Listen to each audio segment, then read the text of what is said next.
Hello my dear friends, welcome to your channel. Friends, आज हम 8th class का subject math का AP super guru model test पर 1 solve करने वाले हैं। इस मॉडल टेस्ट पर की हमने वीडियो पार्ट बाई पार्ट बनाई है। Part number A B C ये तीनों ही वीडियो हमने कंप्लीट कर ली है। आज हम इस वीडियो में पार्ट नंबर डी के सभी क्वेश्चन को सॉल्व करेंगे। पार्ट नंबर डी हमारा लॉन्ग क्वेश्चन है, ये हमारे 6 मार्क्स वाले क्वेश्चन है। ओके फ्रेंड्स, चलिए लेट्स स्टार्ट करते हैं वीडियो को। ये रहा हमारा पार्ट नंबर ए, ये रहा पार्ट नंबर बी, ये रहा पार्ट नंबर सी और ये रहा फाइनली पार्ट नंबर डी, जिसे आज हमें सॉल्व करना है। ओके फ्रेंड्स, इसमें आपको हर क्वेश्चन में चॉइस देखने को मिलेगी। क्वेश्चन नंबर 17 से ये क्वेश्चन स्टार्ट होता है। पेपर में अगर आप चाहते हैं कि पार्ट नंबर डी आप सबसे पहले करें तो बिल्कुल ऐसा कर सकते हैं, बट याद रखिएगा पार्ट नंबर डी लिखने के बाद आप क्वेश्चन नंबर 17 का ए या बी दोनों में से कोई अटैम्प्ट कर लें, या 18 ए या बी अटैम्प्ट कर लें। एज यूर विश, जैसा आपको अच्छा लगे वैसा अटैम्प्ट करते हैं। ऐसा मत कीजिएगा कि पार्ट नंबर डी लिखकर आपने क्वेश्चन नंबर 1 लिखकर या 2 लिखकर आपने ये स्टार्ट किया, एक भी मार्क्स नहीं मिलेगा इस अकॉर्डिंग। ओके फ्रेंड्स, और याद रखिएगा एक बात और, पेपर में अगर आप सॉल्व करने चाह रहे हैं पार्ट नंबर डी तो उसमें आप ऑप्शनल 2 क्वेश्चन देखने मिलेंगे, 17 का ए और 17 का बी। इनमें से आपने एक ही क्वेश्चन अटैम्प्ट करना है। ऐसा बिल्कुल मत कीजिएगा कि आप ए भी करके आ गए हैं पेपर में और बी भी करके आ गए हैं। याद रखिए, जो सबसे पहला क्वेश्चन आपने अटैम्प्ट किया होगा, चाहे 17 का बी आपने पहले अटैम्प्ट किया है या 17 का ए आपने पहले अटैम्प्ट किया है, एक ही क्वेश्चन को चेक किया जाएगा जो सबसे पहले किया होगा। चलिए हम 17 का ए पढ़ते हैं। इसमें हमें क्या कहा हुआ है? इसमें हमसे कहा हुआ है study the following graph and answer the question given below. हमारे पास एक टेबल दिया गया है, टेबल को मैं थोड़ा सा पढ़ता हूँ। यहाँ पर मैथ लिखा हुआ है, सोशल साइंस, साइंस, इंग्लिश और हिंदी। यहाँ पर 2 बार ग्राफ दे रखे हैं, आपको देखिए रहा, यहाँ पर 2 ग्राफ दे रखे हैं और ये क्या शो कर रहे हैं? Marks obtain by the student 2005 से लेकर 2006 में। थोड़ा हल्का वाइट सा है ये, और इसमें कलर किया गया 2006 और 2007 में ये कलर किया गया है। मतलब जैसे कि ये आपको 2 ये बिल्डिंगें दिख रही हैं, ये हमारी 2005 और 6 के सेशन को दिखा रही है, ये 2006 और 7 को दिखा रही है। इसी अकॉर्डिंग बाकी को दिखाया गया है। इनमें हमें जस्ट क्वेश्चन के आंसर को लिखना है। चलिए मैं इसका फर्स्ट क्वेश्चन पढ़ता हूँ। इसमें हमसे कहा गया है विच information is given by double graph. देखिए इसे, ये जो ग्राफ दे रखे हैं ये डबल बार ग्राफ हमारा दिया हुआ है। I repeat again, double bar graph है ये, क्योंकि यहाँ पर 2 बिल्डिंगें दी हुई हैं एक सब्जेक्ट में। इट मीन्स 2 ईयर को यहाँ रिप्रेजेंट किया जा रहा है और हर सब्जेक्ट की अलग अलग बिल्डिंग बनाई गई है। अब हमें बताना है कि ये ग्राफ हमें क्या इन्फॉर्मेशन दे रहा है। तो आपको क्लियर करें, जब आप आंसर लिखेंगे तो पेपर में आप इस अकॉर्डिंग आंसर लिखेंगे। सॉल्यूशन पाकर क्वेश्चन 17 का ए लिखकर आंसर या सॉल्यूशन नंबर 1। तो देखिए जरा, इस जो बार ग्राफ को हम देख रहे हैं इसमें हमसे ये पता लग रहा है कि मार्क्स स्टूडेंट ऑब्टेन कर रहे हैं इन द 2 डिफरेंट ईयर। तो हम यहाँ लिखेंगे marks obtain by the student in 2005 and 6 and 2006 and 7। 2 year हैं जिनमें मार्क्स डिस्ट्रीब्यूशन को दिखाया गया है, जो बच्चे मार्क्स ले रहे हैं अलग अलग 2 ईयर्स में। चलिए मैं थोड़े से और इसको क्लियर करने की कोशिश करता हूँ। जैसे कि मैथ का ही हम सब्जेक्ट ले लेते हैं। मैथ में उसने 2005 और 6 में 30 मार्क्स लिए हैं और वही मार्क्स मैथ में उनने 60 मार्क्स लिए हैं। मतलब एक बच्चे ने मैथ में 2005 और 6 में 30 मार्क्स लिए हैं और 2006 और 7 में 60 मार्क्स लिए हैं। इस अकॉर्डिंग सभी क्लास के मार्क्स डिस्ट्रीब्यूशन को दिखाया गया है। चलिए अगला क्वेश्चन पढ़ते हैं। इसमें नेक्स्ट क्वेश्चन कहा गया है in which subject the student show a maximum increasing in the performance. हमें कहा गया है कि जो स्टूडेंट है उसने math, science, social science, English या हिंदी, इनमें से किस में सबसे ज़्यादा इंक्रीमेंट आई है 2 ईयर के बीच में। तो देखिए रहा, मैथ में पहले वो 30 पे था, फिर 60 पहुंच गया है, और यहाँ सोशल साइंस में वो 50 पे था, फिर नेक्स्ट ईयर में 60 पे, साइंस में 50 और 60 बिल्कुल वही है, और इंग्लिश में 60 और यहाँ पर ये 50, यहाँ पर हिंदी में दोनों में ही एवरेज है 60-60। ओके फ्रेंड्स, तो अब मुझे ये बताइए, देखिए सबसे मार्क्स इन्फ्लेशन या मार्क्स में बढ़ोतरी किस सब्जेक्ट में ज़्यादा हुई है। तो देखिए पहले वो 30 पे था, अब 60 में है। कौन सा सब्जेक्ट है ये? मैथ। तो हम आंसर लिखेंगे math subject. Okay friends, I hope आपको सेकंड क्वेश्चन का भी आंसर क्लियर हो गया होगा। बाकियों में ये डिफरेंस देखिए 10-10 का डिफरेंस आ रहा है, एक में तो सेम ही है। हमें बोला गया है मैक्सिमम। मैक्सिमम क्या होता है? सबसे ज़्यादा इंक्रीमेंट किस में आई है। नेक्स्ट क्वेश्चन पढ़ते हैं। इसमें हमसे कहा गया है क्वेश्चन नंबर 3 में, which subject show in decrease in the progress performance. Decrease performance, सबसे कम परफॉर्मेंस किस में है, या हम किसी सब्जेक्ट में अच्छे थे पहले 2005 और 6 में, और 6 और 7 में हम मार्क्स हमारे कम आए हैं, ऐसा कौन सा सब्जेक्ट है उसको हमें देखना पड़ेगा। यहाँ तो ये इंक्रीज हो रहा है। सोशल साइंस में भी हमने इंक्रीजमेंट की है, 50 से 60 मार्क्स तक पहुँचे हैं। साइंस में भी 50 आ रहे थे, फिर 60 पहुँच गए हैं। इंग्लिश में पहले 60 आए थे, अब 50 पहुँचे हुए हैं। और हिंदी में दोनों ही ईयर में सेम है। तो इंग्लिश सब्जेक्ट में हमारे मार्क्स डिक्रीज हुए हैं, तो यही हमारा आंसर हो जाएगा। हम लिखेंगे इंग्लिश। ओके फ्रेंड्स, या इंग्लिश सब्जेक्ट भी आप लिख सकते हैं, एज यूर विश, जैसा आपको लिखना हो वैसा आप लिख सकते हैं। आई होप ये क्वेश्चन आपको क्लियर हो गया होगा। सिर्फ इतने से सवाल को करने के आपको 6 मार्क्स दिए जाएंगे, बट आपको याद होना चाहिए कि ये ग्राफ आपको क्लियर होना चाहिए, क्या इन्फॉर्मेशन दी जा रही है, क्या आंसर आपने लिखा हुआ है। आई होप ये क्वेश्चन आपको क्लियर हो गया होगा। चलिए 17 का बी भी सॉल्व कर लेते हैं। 17 के बी में हमसे बोला गया है, following table show and the scale different items on the bakery in the particular day. हमें कहा गया एक बेकरी का सर्वे किया जा रहा है, या एक बेकरी के जो प्रोडक्ट बिक रहे हैं उनको यहाँ पर नोट किया गया है। जैसे कि ऑर्डिनरी ब्रेड है वो हमारे 320 बिके हैं, fruit bread 80, cake and pastry 160, biscuit 120, others जो आइटम्स हैं वो 40 बिके हैं। टोटल क्या है हमारे पास? 720 आइटम्स हमारी वन डे में सेल हुई है, ये हमें बताया गया है। और यहाँ पर देखिए एक लाइन लिखी हुई है, make a pie chart of the data. हमें इस डाटा का पाई चार्ट क्लियर करना है। क्या बनाना है? पाई चार्ट बनाना है। चलिए इसे सॉल्व कैसे करेंगे, आइए हम इसको कर दिखाते हैं। सबसे पहले इसका आपको टेबल क्रिएट करना पड़ेगा। पाई चार्ट में हमें एंगल की जरूरत पड़ती है। किस चीज़ की? एंगल की जरूरत होती है हमें, तो मैंने यहाँ एंगल मेंशन कर दिया है। सबसे पहले हम इस टेबल का एंगल क्रिएट करेंगे, तो उसके लिए हम क्या करेंगे, अपनी कॉपी पर इस अकॉर्डिंग लिखेंगे। सबसे पहले आइटम्स के नेम, आइटम्स इट मीन्स कौन कौन से प्रोडक्ट आपके बिक रहे हैं उनके नेम्स। फिर आइटम्स के नंबर, कितने वो क्वांटिटी में बिक रहे हैं। फिर लास्ट में एंगल। आई होप इतना आपको क्लियर हो गया होगा। चलिए उसके बाद देखिए रहा, जैसे कि फर्स्ट में हमारे पास ऑर्डिनरी ब्रेड दिया था, मैं थोड़ा इसको एडजस्ट करने की कोशिश करता हूँ। ओके फ्रेंड्स, पहले ऑर्डिनरी ब्रेड हमने यहाँ लिख दिया, फिर फ्रूट केक, फिर cake and pastry, biscuit and other, फिर टोटल, ये सारा हमने लिख दिया है। और ये नंबरिंग भी इसी अकॉर्डिंग यहाँ शो कर दिया है। अब हम इसका एंगल निकालेंगे, तो एंगल कैसे निकालेंगे आइए दिखाते हैं। सबसे पहले तो एंगल निकालने के लिए आपको आइटम्स की काउंटिंग ऊपर लिखनी पड़ेगी और नीचे टोटल काउंटिंग।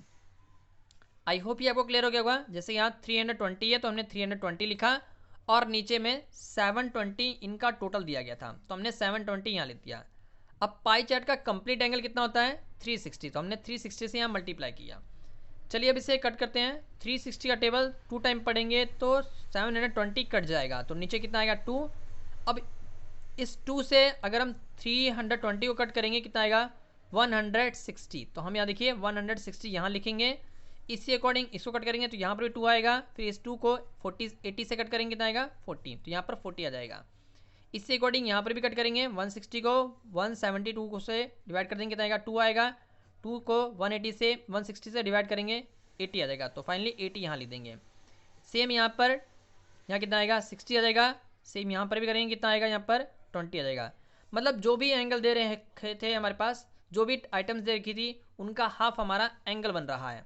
इन सभी को ऐड करके देखेंगे वेरिफिकेशन के लिए। अगर आपका 360 आ रहा है तो आपने कटिंग या मल्टीप्लाई बिल्कुल सही कर रखी है। अगर 360 नहीं आ रहा है इट मीन्स आपने कटिंग या मल्टीप्लाई गलत कर रखी है। आई होप ये आपको क्लियर हो गया होगा। मैं आपको एक और क्लियर करने की कोशिश करता हूँ। कैसे किया मैं एक और क्लियर करता हूँ। किसी भी एक रैंडमली उठाते हैं, जैसा कि यही है, 40 ऊपर लिखेंगे, 720 नीचे और 360 से डिवाइड करेंगे। इच्छा हो तो आप 0 कट कर लीजिए। 36 का टेबल पढ़िए तो 2 टाइम पे कट होगा, इसको कट कर लीजिए 20।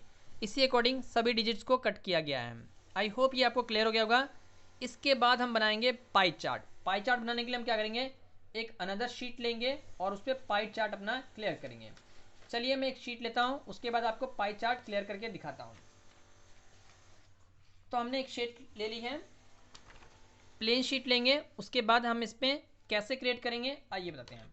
सबसे पहले आपने स्केल की सहायता से 5 या 6 सेंटीमीटर का एक सर्कल ड्रॉ करना है। कितना? 5 या 6, एज यू विश, जैसा मर्जी आप जितना मर्जी बड़ा डायग्राम बना सकते हैं। चलिए हम एक काम करते हैं, 6 सेंटीमीटर का यहाँ पर सर्कल ड्रॉ करते हैं। ओके फ्रेंड्स, तो पॉइंट यहाँ लगाएंगे और 6 सेंटीमीटर लाइन ड्रॉ कर लेंगे। Okay friends, 6 centimetre line draw करने के बाद आपने क्या करना है, 6 सेंटीमीटर का कंपास ओपन करना है। कंपास ओपन करेंगे 6 सेंटीमीटर का, जितना ये है उतना ये। सर्कल बनाने के लिए इसको फोल्ड कर लीजिएगा और ये आपने ओपन अच्छे से करना है। 6 सेंटीमीटर पूरा ओपन हो जाए तो आप इसका सर्कल ड्रॉ करेंगे। चलिए कोई बात नहीं, थोड़ा इंक्रीज भी हो जाए तो भी कोई दिक्कत नहीं है, क्योंकि हमें ये नहीं बोला गया है कि सर्कल का रेडियस हमारा 6 होना चाहिए, बिल्कुल ऐसा नहीं बोला गया है। आप सिंपल सर्कल ड्रॉ करेंगे। चलिए हम सर्कल ड्रॉ करते हैं, ऐसे हम सर्कल ड्रॉ कर लेंगे।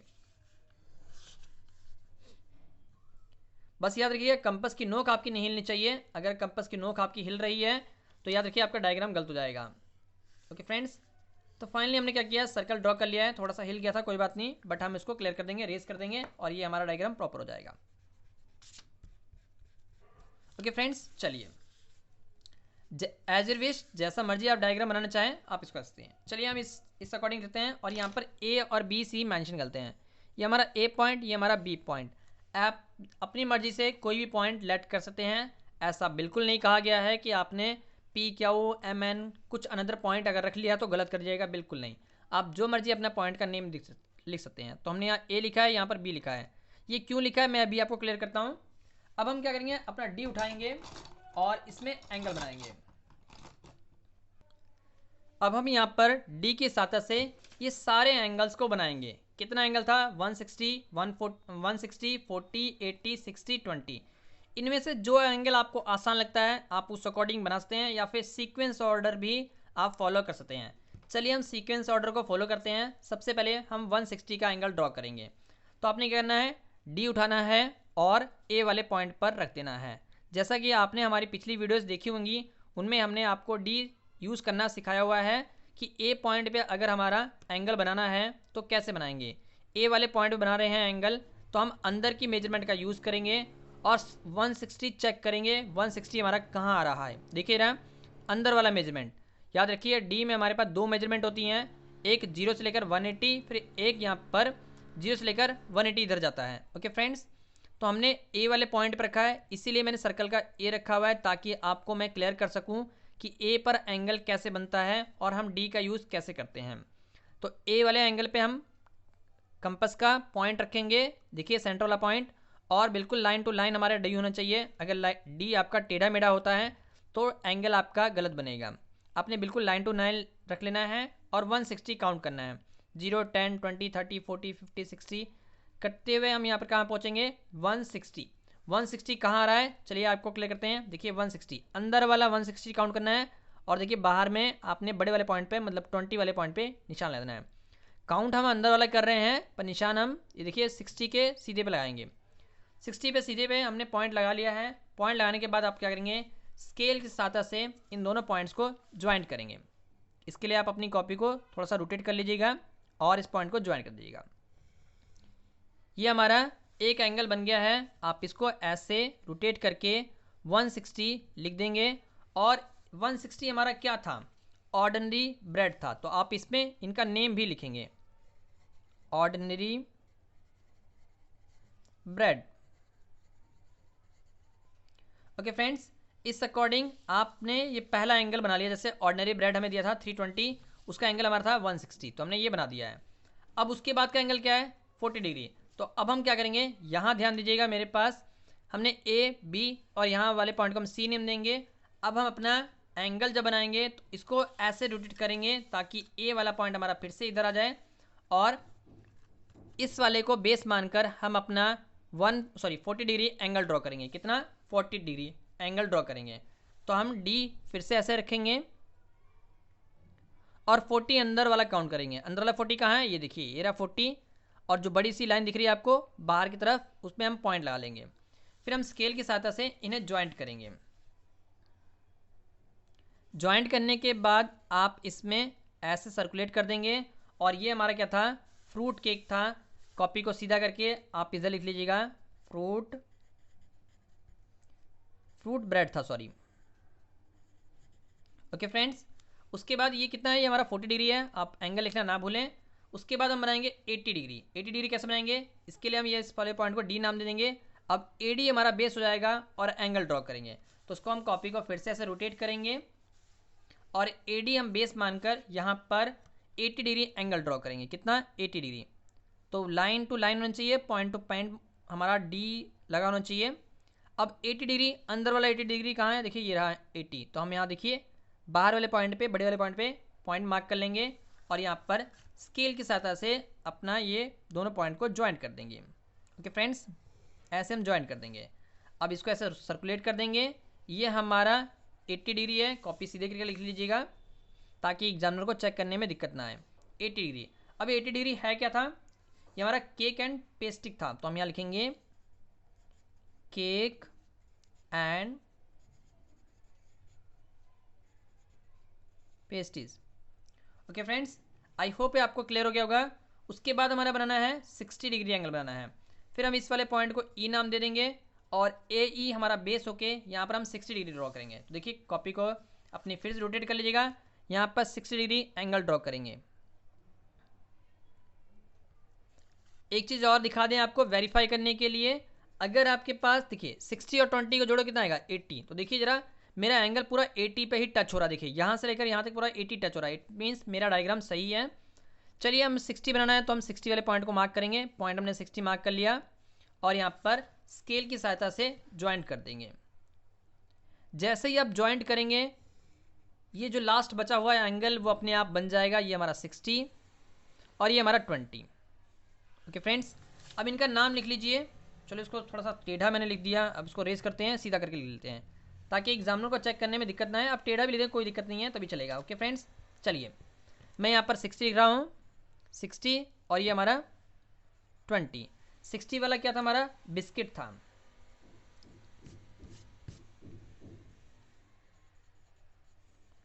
बिस्किट थे 60 और ये हमारा क्या था, ऑर्डर था। तो फाइनली ये हमारा पाई चार्ट है, इसी को पाई चार्ट कहते हैं। ओके फ्रेंड्स, देखिए पाई चार्ट बनाने को कहा गया था तो हमने पाई चार्ट क्लियर कर दिया है with the help of angle and D के सहायता से। ओके फ्रेंड्स, आई होप ये क्वेश्चन आपको क्लियर हो गया होगा। मैं एक बार फिर से शो करता हूँ, आप इसका स्क्रीनशॉट रख लीजिए। ओके फ्रेंड्स, सभी एंगल मेंशन करने बहुत जरूरी है। आप ABC अपने अकॉर्डिंग नाम दे सकते हैं। अगर वीडियो थोड़ी भी आपको कंफ्यूजन क्रिएट हो रही है तो वीडियो को फिर से वॉच कर लीजिएगा, आपके सारे डाउट क्लियर हो जाएंगे। हमने बहुत सारे पाई चार्ट और बहुत सारे सैम्पल पर अपलोड किए हुए हैं जिनमें पाई चार्ट, टेलीमार्क, बहुत सारे जो भी बनाए जाते हैं इसमें 6 मार्क्स वाले क्वेश्चन को सॉल्व किया हुआ है। सभी 6 वाले क्वेश्चन को आप वॉच कर लीजिएगा। ओके फ्रेंड्स, लिंक उसका डिस्क्रिप्शन बॉक्स में दिया हुआ है। बहुत सारे प्लेलिस्ट, बहुत सारे क्वेश्चन को हमने सॉल्व किया है, बहुत सारे मॉडल टेस्ट पर सॉल्व किया है, पार्ट बाय पार्ट सॉल्व किया हुआ है। जो भी आपको पार्ट में दिक्कत है, जैसे पार्ट नंबर A में दिक्कत है, B में दिक्कत है, C में दिक्कत है या D में दिक्कत है, तो उस वाले पार्ट को वॉच कर लीजिए और अपने फ्रेंड सर्कल में जरूर शेयर कर दीजिएगा ताकि उनके भी डाउट्स क्लियर हो सके। चलिए अगला क्वेश्चन करते हैं, क्वेश्चन नंबर 18। क्वेश्चन नंबर 18 का ए करते हैं। इसमें हमसे कहा गया है आ मेटालिक क्लोज सिलेंड्रिकल रेडियस। एक मेटालिक क्या होता है, मेटल का बना हुआ, सिलेंडर है जिसका रेडियस कितना है 7 सेंटीमीटर एंड हाइट 3 मीटर दी हुई है। Is a prepare with the metal sheet. Metal sheet की सहायता से इसे बनाया जा रहा है। ओके फ्रेंड्स, मेटल शीट की सहायता से इसे बनाया जा रहा है। Find the total surface area चाहिए हमें। तो चलिए इसे सॉल्व करते हैं। हमें क्या कहा हुआ है, रेडियस ऑफ सिलेंडर। सबसे पहले लिखेंगे हम radius of cylinder 7 centimetre, height of cylinder 3 metre. तो इसको भी सेंटीमीटर में कन्वर्ट करते हैं। 1 मीटर में हमारे पास 100 सेंटीमीटर होते हैं, इस अकॉर्डिंग 3 मीटर में 300 सेंटीमीटर। ओके फ्रेंड्स, फिर हमें क्या पूछा गया था, total surface area of cylinder, कि कितने मेटल की शीट जरूरत पड़ेगी हमें इस सिलेंडर को बनाने के लिए। तो हम क्या लिखेंगे, total surface area of cylinder. Formula क्या है, 2 pi r r plus h. Okay friends, ये होता है सिलेंडर, इसमें ये होता है रेडियस, ये होती है हाइट। अगर हमें मेटालिक जो मेटल की शीट का एक सिलेंडर बनाना है तो आप टोटल सरफेस एरिया लगाएंगे। फॉर्मूला क्या है, 2 pi r r plus H. 2 की वैल्यू 2 लिख लिया, पाई की वैल्यू 22/7, आर की वैल्यू 7, आर की वैल्यू फिर से 7 ब्रैकेट लगा लीजिएगा, एच की वैल्यू 300 ब्रैकेट क्लोज। अब देखिए जो कट हो रहा है कट कर देंगे और सॉल्व करेंगे। 7 7 कट हो गया, 2 को 22 से मल्टीप्लाई किया 44, और इस ब्रैकेट को हमने सॉल्व किया। ब्रैकेट में जो टर्म हो रही है उनको ऐड करते हैं, कितना आएगा 307। फाइनली इसे मल्टीप्लाई करेंगे, कितना आएगा 13,508 सेंटीमीटर स्क्वायर हमारा total surface area of cylinder आ जाएगा। फाइनली इस अकॉर्डिंग आपको पूरे 6 मार्क्स मिल जाएंगे। आई होप ये क्वेश्चन अभी आपको क्लियर हो गया होगा। चलिए क्वेश्चन नंबर 18 का बी सॉल्व कर लेते हैं। हमें कहा गया है mister Kaushik has a square plot. Mister Kaushik के पास एक स्क्वायर प्लॉट है और बोला गया है with the measurement show and the figure. ये फिगर ड्रॉ हो रखी है। He want to construct a house in the middle. वो इस प्लॉट के मिडल में अपना हाउस बनाना चाहते हैं। A garden is developed around the house, और हाउस के इर्द गिर्द गार्डन डेवलप कराना चाहते हैं या फिर गार्डन बनवाना चाहते हैं। Find the total cost of developing garden around the house at rate 55 पर मीटर स्क्वायर। और बोला गया है जो वो गार्डन बनवा रहे हैं पर मीटर का जो खर्चा है, पर मीटर स्क्वायर खर्चा 55 रुपीज़ है, तो उन्हें टोटल खर्चा कितना आएगा। इसके लिए हम क्या करेंगे, सबसे पहले लिखेंगे side of square plot 25 metre. आपने डायग्राम जरूर शो करना है, जैसा कि हमें यहाँ दिया हुआ था, हमने हूबहू वैसा डायग्राम बना लिया है। ओके फ्रेंड्स, स्क्वायर है, स्क्वायर का जो साइड है वो 25 मीटर दिया गया है। अब हम क्या करेंगे, सबसे पहले इसका एरिया निकाल लेंगे। तो लिखेंगे area of plot side into side. आप साइड का स्क्वायर भी अप्लाई कर सकते हैं। साइड कितने हैं 25 से मल्टीप्लाई कर दिया, कितना आएगा 625 मीटर का स्क्वायर। ये क्या आएगा एरिया ऑफ स्क्वायर प्लॉट। ये हमारे पूरे एरिया ऑफ स्क्वायर प्लॉट का एरिया आ जाएगा। प्लॉट का एरिया 625 मीटर का स्क्वायर। अब देखिए जो हाउस है, अंदर बीच में हाउस बन रहा है, उसकी लेंथ निकालनी पड़ेगी क्योंकि हमें गार्डन चाहिए। हम क्या करेंगे, प्लॉट के एरिया में से हाउस का एरिया माइनस कर देंगे, जिससे कि हमें गार्डन का एरिया मिल जाएगा।